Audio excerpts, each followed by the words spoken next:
Bonjour, aujourd'hui nous sommes à la Maison des Associations. Nous venons d'avoir un super repas pour la fête des voisins. Et j'ai rencontré deux charmantes femmes qui vont se présenter, Catherine et Nadège, et qui ont vraiment une action qui change de l'ordinaire. Donc moi je vais vous laisser la parole, mesdames, et vous allez m'expliquer votre action. Bonjour mesdames. Bonjour. Bonjour. Donc nous portons un nouveau projet qui est le projet Bocaux & Co. C'est un projet d'économie circulaire pour le réemploi des bocaux. Aujourd'hui, nous sommes là parce que nous allons inaugurer un point de collecte des bocaux. D'ailleurs on va le montrer parce que pour l'instant il est fermé, mais voilà, on aura l'occasion de le voir très vite ouvert. Tout à fait. Et donc ce point de collecte s'inscrit dans l'expérimentation que nous menons depuis ce mois de septembre et pour un an. Expérimentation qui consiste à collecter des bocaux pour trouver des solutions pour les réemployer. Pourquoi? Parce que le réemploi, c'est beaucoup moins énergivore que le recyclage. Oui, le réemploi, c'est vraiment moins énergivore que le recyclage puisque ça permet d'économiser 79% de gaz à effet de serre, 76% d'énergie et 33% d'eau. Donc on est parti de ce postulat et de l'objet bocal pour mener notre projet, qui est un projet qui est ambitieux, puisqu'il repose sur 3 activités. On a parlé du circuit de réemploi avec cette première expérimentation pendant un an à l'échelle du quartier sud, mais cette expérimentation et ce circuit de réemploi sera complété par 2 autres activités. Un laboratoire de transformation en direction des producteurs de la conserverie qui pourront avoir accès à une cuisine centralisée et un autoclave pour faire des conserves. Et puis un 3e axe qui sera le centre de formation à destination des professionnels de l'alimentation et de la conserve, mais aussi en direction des citoyens pour tout ce qui est sensibilisation et pratique à la conserve. Puisqu'on est dans une région où on produit beaucoup l'été et peu l'hiver, donc faire les conserves l'été, c'est vraiment manger local toute l'année. Et donc ce projet vise à... Donc ce projet, il s'appuie sur une ressource qui est aussi commune et banale que le bocal, qui constitue en fait un véritable outil de transition économique, écologique et sociétale. Donc ce projet vise évidemment à réduire les déchets. C'est le premier objectif. Le deuxième objectif, c'est que ce projet souhaite contribuer à l'économie sociale, solidaire et inclusive de notre territoire, en créant notamment quelques emplois. Et puis le troisième objectif que j'ai évoqué précédemment, c'est contribuer à l'autonomie alimentaire d'un territoire où on produit beaucoup l'été et peu l'hiver, et favoriser et fédérer l'ensemble des producteurs à l'échelle locale. Donc ce projet, il est inédit puisqu'il n'existe pas à l'échelle de la métropole dijonnaise. Il est nouveau. On a créé notre association fin mars. On va donc fêter nos 6 mois demain, le 25 septembre. Et pour développer ce projet, donc on est toutes les deux, Nadège et moi, et on s'appuie vraiment sur notre expérience professionnelle dans différents domaines, mais aussi notre engagement associatif, notamment en matière d'environnement et d'économie sociale et solidaire. Et puis au-delà, on a aussi toutes les deux besoin d'être actrices de cette transition écologique et sociétale. Donc c'est vraiment quelque chose qui nous tient à cœur. Donc comme vous l'aurez compris, c'est un projet qui est ambitieux, avec un déploiement de 3 activités sur plusieurs années. Mais justement, pour imaginer la suite, on débute par une année d'expérimentation à l'échelle d'un quartier de Dijon qui est le quartier Dijon Sud. Cette phase d'expérimentation, elle va nous permettre bien évidemment d'évaluer le circuit de réemploi, qu'est-ce qu'on collecte mais aussi qu'est-ce qu'on vend. Et puis cette expérimentation va aussi favoriser l'adhésion des différents acteurs de l'écosystème du bocal, que ce soit les citoyens et les professionnels, on en a parlé, mais aussi tous les organismes ou institutions qui, de près ou de loin, ont une activité en lien avec les bocaux, On peut parler aussi d'éducation populaire, d'économie sociale et solidaire, de évidemment toute la sphère du réemploi. Donc vraiment, cette expérimentation va nous aider à imaginer la suite du projet, mais en se basant sur la réalité d'un territoire. Donc dans la pratique, concrètement, les citoyens vont déposer leurs bocaux vides dans un des 8 points de collecte partenaires et identifiés dans le cadre de l'expérimentation. Donc l'idée, c'est qu'on n'a pas aujourd'hui concrètement la possibilité de collecter l'ensemble des bocaux de l'agglomération dijonnaise. Encore une fois, on est vraiment dans une phase expérimentale pour tester tout le circuit de réemploi. Donc on a 8 points de collecte qui sont identifiés, qui sont Court-Circuit 21, qui est un magasin collaboratif et participatif, l'épicerie des locavores, le réseau Fétard, la MJC des Beaux-Roches avec le point de collecte situé dans les jardins de Gênes, le centre social des Beaux-Roches qui accueille les 3 AMAP. Bien évidemment, aujourd'hui, on est à la maison des associations et la semaine prochaine, on inaugurera 2 autres points de collecte dans les 2 recyclades. Voilà au niveau du concret par rapport au dépôt des bocaux. Ensuite, Bocaux & Co, nous, au niveau de l'association, on a pour objectif de collecter ces bocaux, de les trier, de trouver des solutions pour les étiquettes, pour le lavage et pour les remettre dans le circuit de distribution. Donc ça va vraiment être l'objet de toute cette phase expérimentale, de mettre en place des processus, que ce soit au niveau du traitement des bocaux, comme au niveau du lavage, comme au niveau de la distribution, pour que ces bocaux puissent être réemployés. Donc aujourd'hui, on met en place l'expérimentation sur un territoire. Notre but n'est surtout pas de collecter tous les bocaux qui seraient inemployés, mais bien de se focaliser sur la collecte dans ces 8 points de collecte à l'échelle de ce territoire. Si on a eu depuis quelques jours là, beaucoup de propositions de personnes qui nous disent « mais j'ai des centaines de bocaux chez moi », donc mesdames et messieurs, gardez-les pour le moment, faites-nous signe pour nous dire que vous avez envie de donner ces bocaux et merci d'attendre une année pour qu'on soit équipé pour pouvoir les accueillir, pour pouvoir les traiter et les remployer. Si on est submergé maintenant de dizaines de milliers de bocaux, on ne sera pas en capacité de les traiter et du coup, notre projet risque de ne pas voir le jour. Et ça serait trop dommage, puisque c'est vraiment une belle aventure qu'on lance, ambitieuse, mais en même temps très concrète. Cette aventure, elle va s'écrire avec tout le monde, vous, nous, tous les partenaires qui souhaitent s'impliquer. Et donc, si vous souhaitez suivre notre projet, vous pouvez nous rejoindre sur notre site internet bocoenco-fr, sur Facebook, @bocoenco Dijon, ou bien par mail à contact @boco-n-co.fr. Merci beaucoup. Merci à vous, mesdames, pour cette action. Et puis, on fait le bilan d'ici quelques temps. Oui, avec grand plaisir. Merci. Et je vais vous laisser parce que je crois que l'inauguration va commencer. D'accord. Merci. Au revoir. Au revoir. J'avais été séduite de la présentation et bien sûr parce que ça a un sens. Hein. Et puis c'est aussi appuyé sur des valeurs partagées, je pense.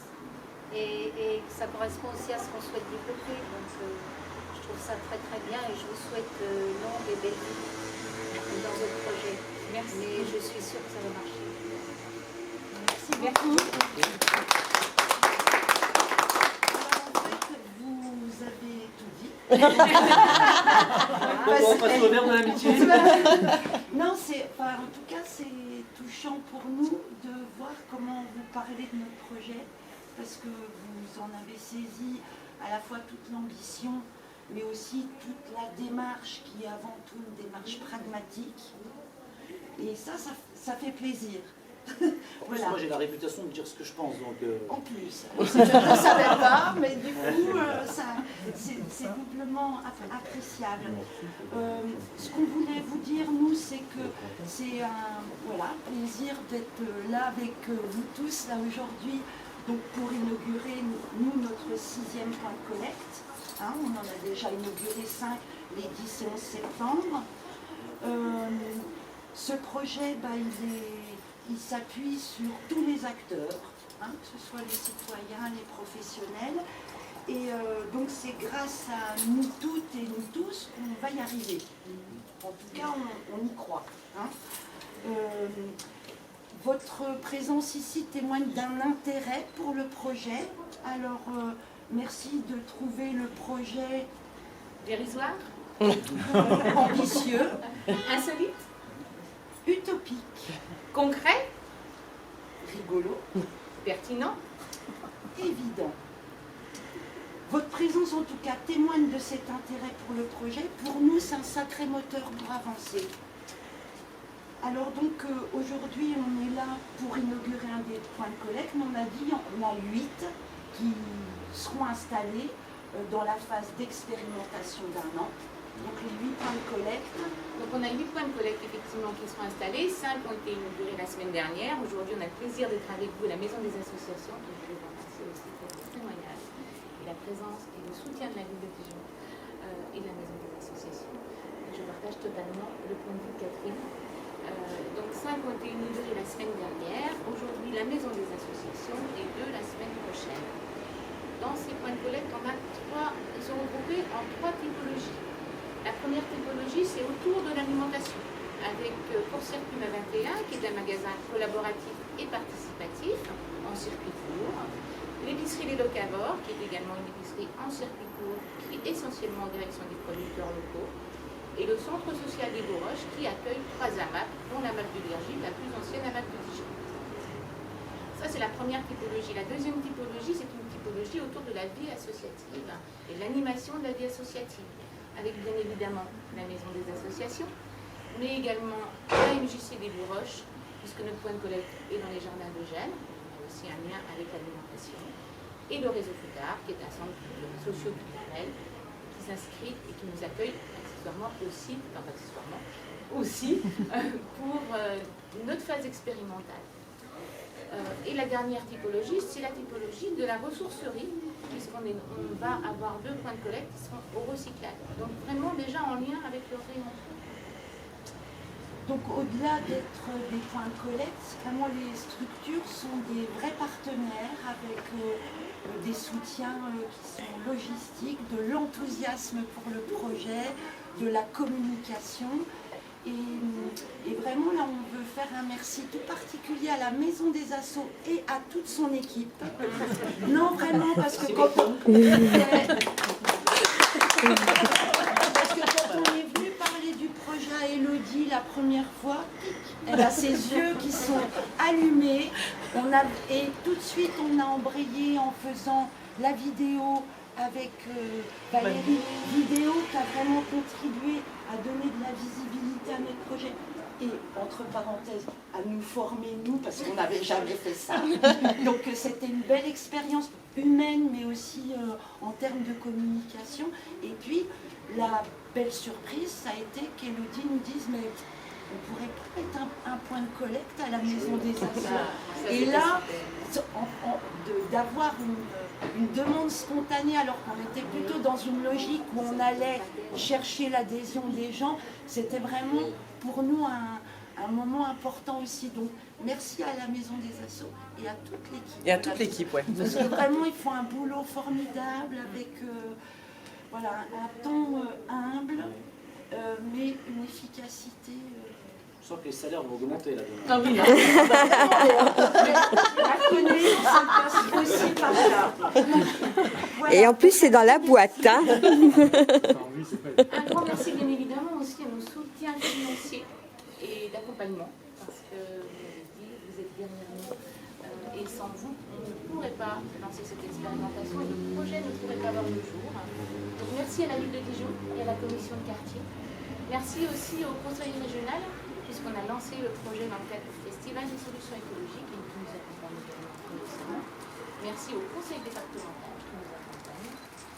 Merci également au PES qui nous a accompagnés dans la phase de démarrage du projet, de délimitation du projet. Et puis on a la chance, depuis début septembre, d'être accompagné par l'incubateur de l'IOT, l'incubateur engagé, qui va nous accompagner pendant 9 mois durant la phase expérimentale sur toute la structuration du projet.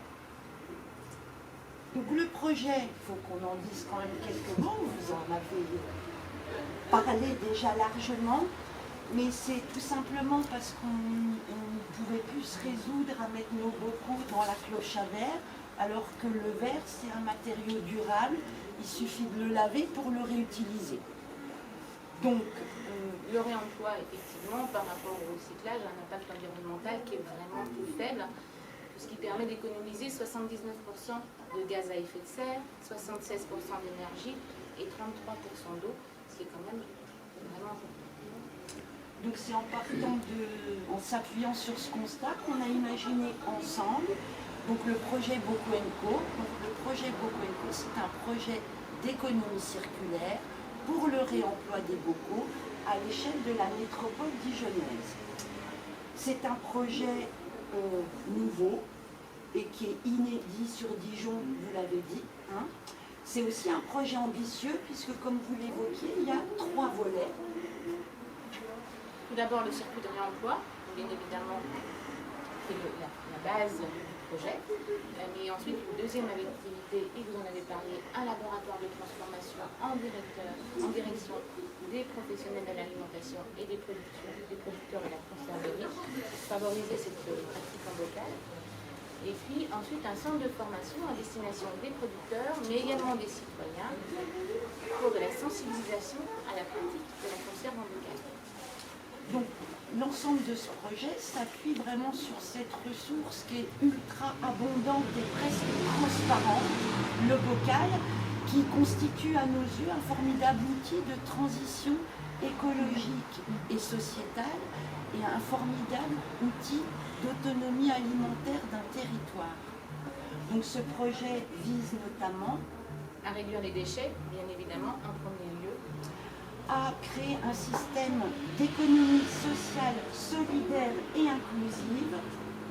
On va explorer les différentes pistes justement pour être le plus inclusif possible et avec évidemment à la clé la création de quelques emplois locaux, sinon le projet ne sera pas viable, on le sait.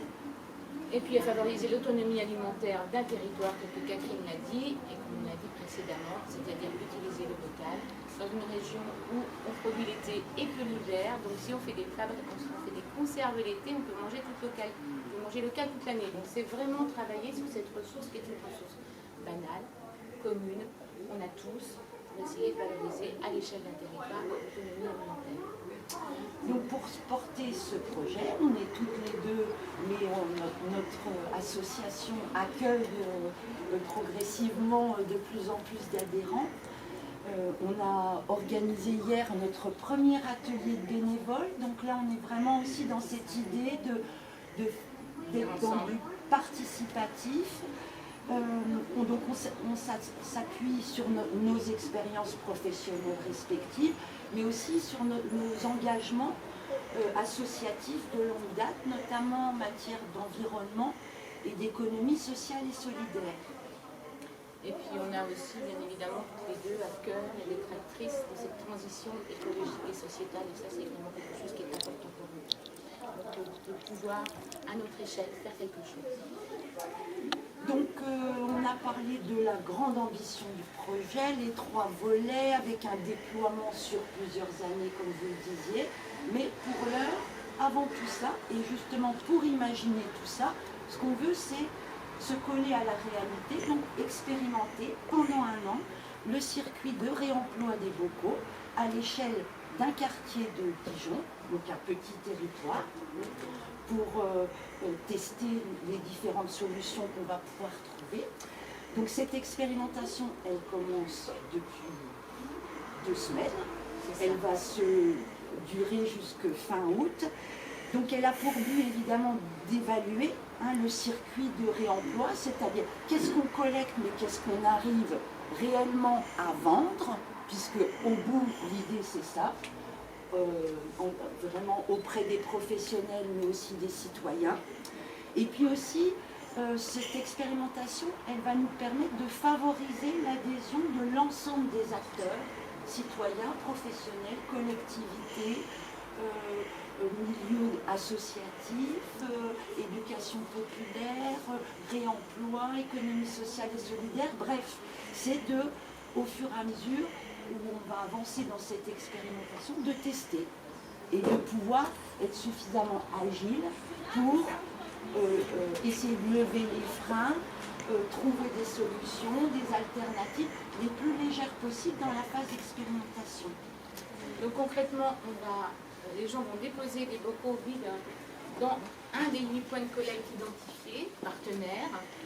Encore une fois, on est dans une phase expérimentale, donc l'idée c'est qu'on ne pourra pas collecter l'ensemble des bocaux de l'agglomération lyonnaise dans cette phase expérimentale, sinon on se trouverait submergé et on ne pourrait pas lever les freins et les leviers pour le réemploi. Donc c'est déposer les bocaux dans les points de collecte identifiés. Si ensuite les gens ont des bocaux, des grosses quantités, ils nous appelleront, mais c'est plutôt vraiment se cantonner à ces 8 points de collecte.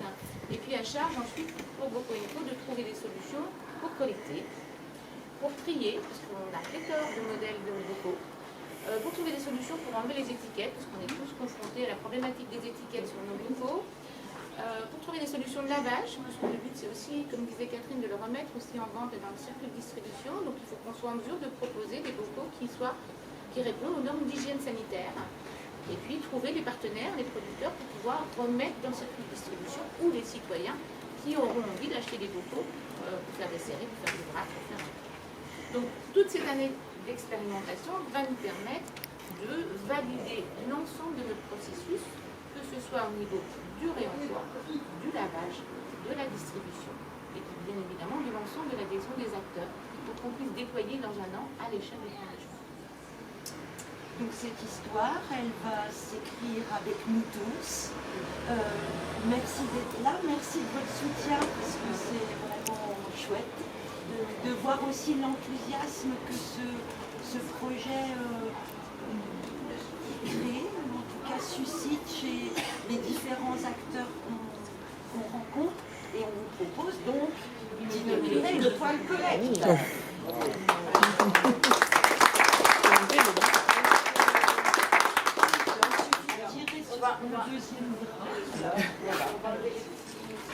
Attention, roulement de tambour. Ah non. Ah, on n'a pas le jingle qui va bien.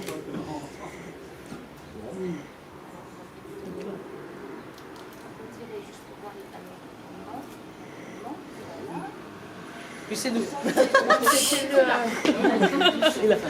Non, non. C'était au Brodé, je l'avais il y a 2 ans. C'est fait exprès Oh! Évidemment, vous vous en doutez, point de collecte avec du mobilier et du réemploi. Voilà, donc un petit mot sur ces points de collecte parce que c'est important. Donc effectivement, comme le dit Catherine, tous les mobiliers qu'on a utilisés pour l'ensemble de nos points de collecte sont des mobiliers qui font des ressourceries, notamment la recyclade. Et on a essayé à chaque fois de réfléchir à l'endroit où on mettait le point de collecte pour que ce soit le plus adapté au lieu et à sa typologie, à l'organisation, à la facilité d'accès. Donc ces meubles, on les a achetés en réemploi, on les a customisés pour pouvoir les rendre accessibles. Ici, c'est un ancien meuble de bibliothèque, donc de la maison des associations. On a trouvé que c'était vraiment bien et adapté, avec un accès facile et un présentoir pour pouvoir lire et de l'information. Sur ces points de collecte, comment ça se passe? Donc les gens vont déposer leurs bocaux. Alors on nous pose beaucoup de questions par rapport à ça. Donc c'est juste un petit point d'éclaircissement du langage sur la typologie des bocaux. On accepte dans la phase expérimentale et dans le démarrage tout type de bocaux à vis, ce qu'on appelle les Christophe, que ce soit des bocaux comme des jus, à partir du moment où les bouteilles sont allergiques de l'eau, et qui sont à vis, à capsule. On accepte aussi les bocaux dits articulés, qu'utilisaient nos grands-mères, on voit bien à quoi ça ressemble. On accepte aussi ce qu'on appelle les familia WIS, qui sont des pots utilisés pour les terrines, souvent avec des opercules. Et on accepte aussi les bocaux VEC, qui sont des bocaux en verre avec un couvercle en verre et un joint. Donc globalement, ce sont des bocaux à vis ou à joint ou articulés. quelle que soit leur forme, quelle que soit leur taille, quelle que soit leur marque. À nous après, au cours de l'expérimentation, de voir qu'est-ce qu'on va pouvoir réemployer par réemployer, encore une fois, identifier les freins et les leviers, et peut-être qu'en cours d'expérimentation, on mettra on arrêtera certaines collectes de bocaux, certaines typologies de bocaux. Et pour l'instant, on accepte tout type de bocaux, avec ou sans capsule, peu importe, parce que quand on travaille avec les producteurs, de toute façon, eux, ils sont obligés d'utiliser des capsules neuves d'un point de vue hygiène, mais les citoyens peuvent avoir besoin de capsules parce qu'ils n'ont pas envie d'en acheter des neuves et on donner un poids. Donc, peu importe qu'on vous mette avec ou sans capsule. Par contre, si on peut les avoir propres, c'est bien, et sans étiquette, c'est encore mieux, parce qu'on aura bien évidemment symboliquement. on aura bien évidemment Vous leur mettrez un temps symboliquement de travail dedans. des étiquettes et donc dans la phase expérimentale, on va travailler dessus, mais si on peut en avoir sans étiquette, donc c'est donc voilà au niveau de l'information sur nos points de collecte, on va prendre Il est parti. Je l'ai déjà donné. Ah bah c'est parfait, c'est parfait. Symboliquement, c'est bien. Ah, c'est super. Christophe, Vous avez les formidable. mêmes goûts en plus. Certainement, Non, non, beaucoup mais de vous succès. pouvez Non, laisser mais... après. Ah, c'est bio, hein. Oui, je sais pas, mais bon. C'est bonne maman. Je vous invite à inaugurer ce point de Voilà. collecte. Et donc, vous passez quoi, une fois par semaine, une fois tous les 15 jours? Comment ça se passe? C'est nous qui vous alertons ou... Alors, On va crier très fort. Ça va déborder. on se dit que au départ, on part sur un ramassage toutes les semaines. Bien évidemment, si ça déborde, et puis on verra comment s'orienter. En fait, on n'a pas Non, mais d'idée c'est du en- volume qu'on va collecter. On sait Voilà. qu'au départ, on a une adhésion qui est plus forte parce que les gens ils ont entendu parler du projet. Et puis, il y en a Toutes les certains qui associations gardent du leur bâtiment logo. viennent avec son Mais donc, on va avoir des stocks qui vont être plus importants au départ. Ensuite, il y aura un flux qui va être plus régulier. Donc, ce sera plus facile d'organiser les collectes dans l'avenir. Et la collecte se fait en vélo de préférence, en remorque à vélo. Vélo cargo. Petite remorque pour le moment. Voilà, on en a une autre aussi un peu plus grande. Voilà. Donc, mais tout ça, en fait, on expérimente puisqu'on n'a pas d'idée pour le moment des quantités, des volumes qu'on va. Donc, on va s'adapter. Peut-être un vélo électrique avec une plus grosse remorque. Parce qu'on est vraiment aussi dans notre démarche, à chaque fois qu'on doit imaginer des solutions, c'est non seulement le but qu'on cherche, mais le chemin qu'on prend pour y arriver. Et l'impact environnemental, évidemment, notre premier critère pour le choix des solutions. Avec l'impact social, bien sûr. L'idée, c'est vraiment aussi de créer un projet, de ne pas amener un impact complémentaire, alors qu'on peut essayer d'en réduire. Donc on fait vraiment attention sur le choix de nos outils, le choix de nos partenaires, la façon dont on travaille. On va bien évidemment évaluer tout l'impact environnemental du réemploi. On travaille avec, on a travaillé sur notre drapeau avec quelqu'un qui fait la sérigraphie sur Dijon. Donc on a vraiment une réflexion, voilà, l'imprimerie, c'est une imprimerie coopérative, on a à côté, voilà. Et c'est au projet de blocage, exactement. On essaye. Allez-y, La chance de pouvoir... Allez, Eh ben, merci. c'est parti.